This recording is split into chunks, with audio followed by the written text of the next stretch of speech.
Hello बच्चों, कैसे हो आप? आपको मेरी वीडियो समझ में आ रही है? यह मुझे कमेंट करके ज़रूर बताएं।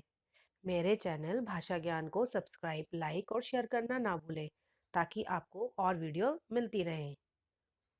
आज हम कक्षा 9वीं की पाठ्य पुस्तक स्पर्श भाग 1 का पाठ दुख का अधिकार पढ़ेंगे, जिसके लेखक हैं यशपाल जी। यशपाल जी का जीवन परिचय जानते हैं। इनका जन्म फिरोजपुर छावनी में सन 1930 में हुआ। इन्होंने आरंभिक शिक्षा स्थानीय स्कूल में और उच्च शिक्षा लाहौर में पाई। वह विद्यार्थी काल से ही क्रांतिकारी गतिविधियों में जुट गए थे। अमर शहीद भगत सिंह आदि के साथ मिलकर इन्होंने भारतीय आंदोलन में भाग लिया। सन 1976 में इनका देहांत हो गया। बच्चों, हमारा जो यह पाठ है दुख का अधिकार, इसमें यह बताया है कि अमीर और गरीब व्यक्ति दोनों के रहन सहन, पोशाकों में और खाने पीने में तो अंतर होता ही है, लेकिन दोनों में दुख का अधिकार भी अलग ही होता है। यानी जो अमीर है उनके अधिकार अलग हैं और जो गरीब हैं उनके भी दुख का अधिकार अलग है। तो चलिए इस पाठ के सार को हम समझते हैं। मनुष्यों की पोशाकें उन्हें विभिन्न श्रेणियों में बांट देती है।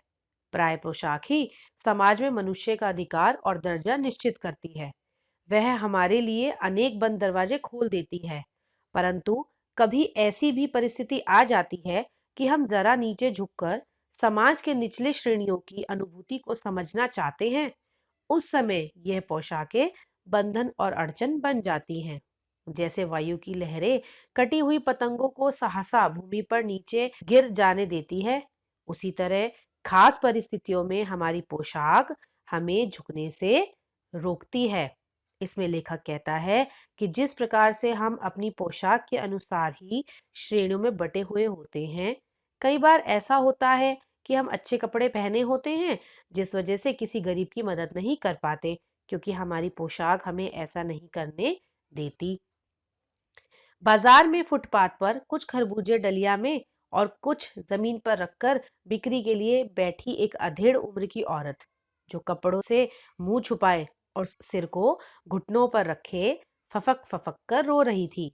पड़ोस की दुकानों के तख्तों पर बैठे या बाजार में खड़े लोग घृणा से उस स्त्री के संबंध में बात कर रहे थे। उस स्त्री का रोना देखकर मन में व्यथा सी उठी, पर उसके रोने का कारण जानने का उपाय क्या था? फुटपाथ पर उसके समीप बैठ सकने में मेरी पोशाक ही मेरी बाधा बन रही थी। एक आदमी ने घृणा से एक तरफ थूकते हुए कहा, क्या जमाना है! जवान लड़के को मरे अभी पूरा एक दिन भी नहीं बीता और यह बेहया दुकान लगाकर बैठी है। दूसरे साहब अपनी दाढ़ी खुजलाते हुए कह रहे थे, अरे जैसी नियत होती है अल्लाह भी वैसी ही बरकत देता है।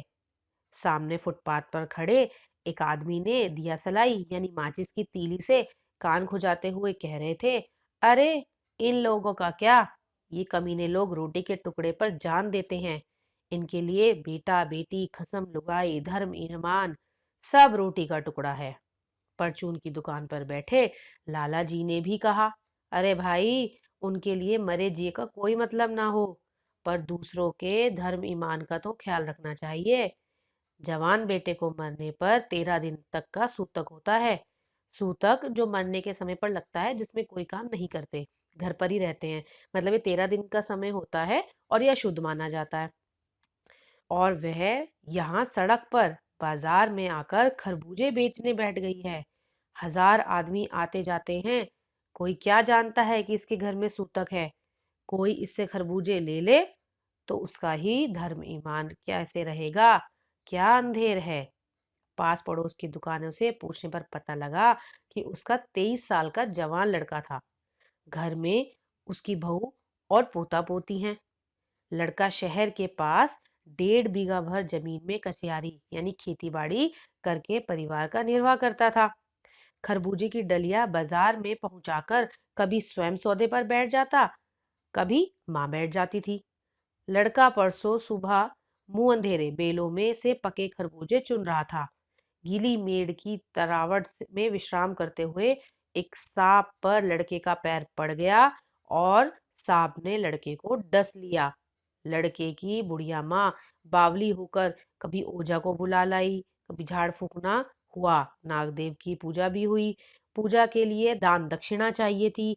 घर में जो कुछ आटा अनाज था दान दक्षिणा में उठ गया। माँ, बहू और बच्चे भगवाना से लिपट लिपट कर रोए, पर वह जो एक दफे चुप हुआ, दोबारा नहीं बोला। सर्प के विष से उसका बदन काला पड़ गया था। जिंदा आदमी नंगा भी रह सकता है, परंतु मरे हुए आदमी को नंगा विदा कैसे किया जाए? उसके लिए तो बजाज की दुकान से कफन लाना ही पड़ेगा। उसके लिए चाहे उसकी माँ के हाथों की छन्नी कंगना भी बेचनी पड़े। भगवाना परलोक चला गया। घर में जो कुछ चूनी भूसी थी वह तो उसे विदा करने में चली गई। बाप नहीं रहा तो क्या, लड़के सुबह उठते ही भूख से बिलबिलाने लगे। दादी ने उन्हें खाने के लिए खरबूजे दे दिए, लेकिन बहू को क्या देती? बहू का बदन बुखार से तवे की तरह तप रहा था।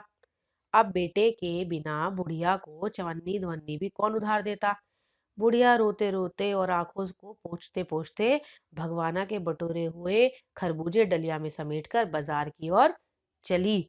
और चारा भी क्या था? बुढ़िया अपने परिवार की ऐसी स्थिति देखकर ही वह अपने कलेजे पर पत्थर रखकर बाजार में सौदा बेचने आई थी।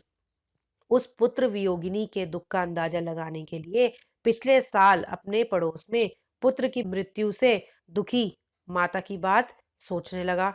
वह संभ्रांत महिला पुत्र की मृत्यु के बाद 2.5 मास तक पलंग से ना उठ सकी थी। उन्हें 15-15 मिनट बाद पुत्र वियोग से मूर्छा आ जाती थी, और मूर्छा ना आने की अवस्था में आंखों से आंसू ना रुक सकते थे। दो दो डॉक्टर हरदम सिराने बैठे रहते थे। हरदम सिर पर बर्फ रखी जाती थी। शहर भर के लोगों के मानस पुत्र शोक से द्रवित हो उठे थे। यह अंतर था दोनों की स्थितियों में। जब मन को सूझ का रास्ता नहीं मिलता तो बेचैनी से कदम तेज हो जाते हैं। उसी हालत में नाक ऊपर उठाए राह चलतों से ठोकरे खाता मैं चला जा रहा था। सोच रहा था, शोक करने गम मनाने के लिए भी सहूलियत चाहिए, और दुखी होने का भी एक अधिकार होता है। तो बच्चों, इस पार्ट में हमने यह समझ में आया कि गरीब को दुख मनाने का भी अधिकार नहीं होता। धन्यवाद।